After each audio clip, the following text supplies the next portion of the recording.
I think there's a lot of pressure on any girl. They're bombarded with images every day of what is supposed to be perfect. I just felt awful about myself. I felt like if I couldn't control what I was eating, I didn't have anything else that I could control. I grew up in a small town. We had two things. We had football and the Miss Broken Bow pageant. And I remember going to this pageant with my parents every year, and these girls just seemed untouchable. I mean, I just remember idolizing these girls on the stage and thinking, someday I'm gonna do that. My senior year, it was my last shot. I was expected to win it. On Monday morning, on my way to school, I would buy 5 apples. And I would put them in my locker, and at lunchtime, I sit in a classroom by myself while everyone else was eating lunch.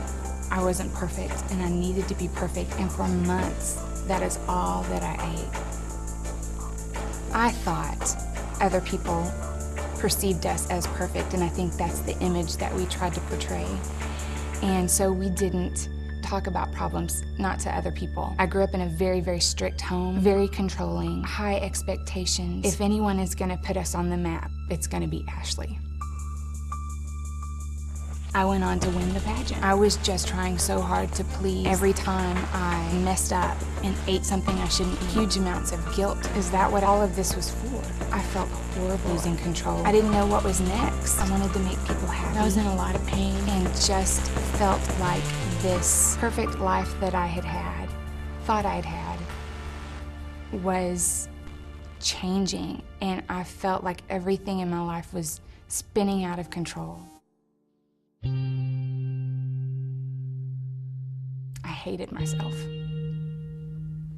I was getting tired of living like that, tired of not eating.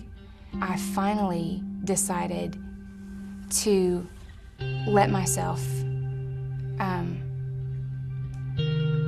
eat something.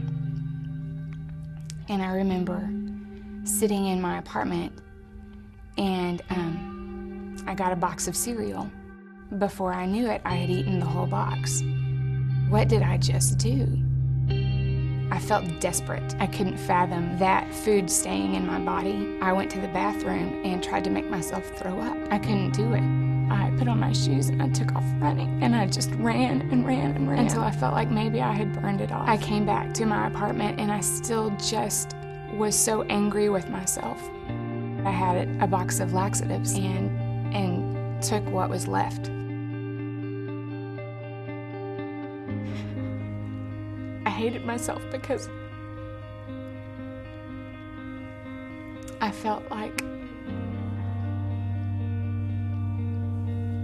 that was the one thing in my life that I was good at, that I could control, and I'd just blown it.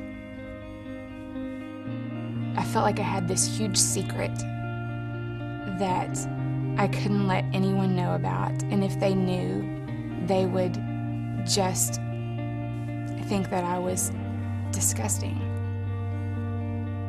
I sat in my apartment and closed the blinds and the windows and turned off all the lights, locked the doors, and I just sat in my apartment by myself. I didn't know how to be normal. I didn't know how to have a normal relationship with food. I didn't know how to just eat something and enjoy it. And I was miserable.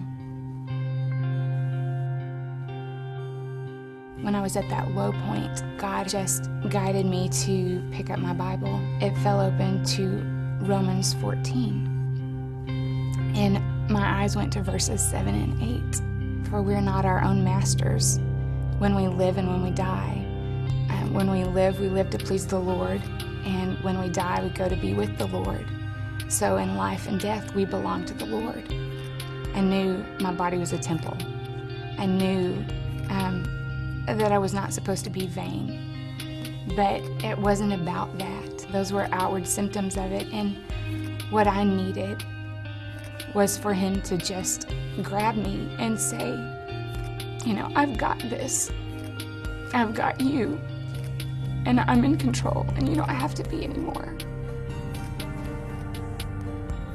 I wish I could say that it was so easy to walk away from that life and that I felt completely normal. I still struggled a lot for a lot of years, but he made it easier every day until I finally got to the point where I felt like I could say, I'm healthy, I'm okay.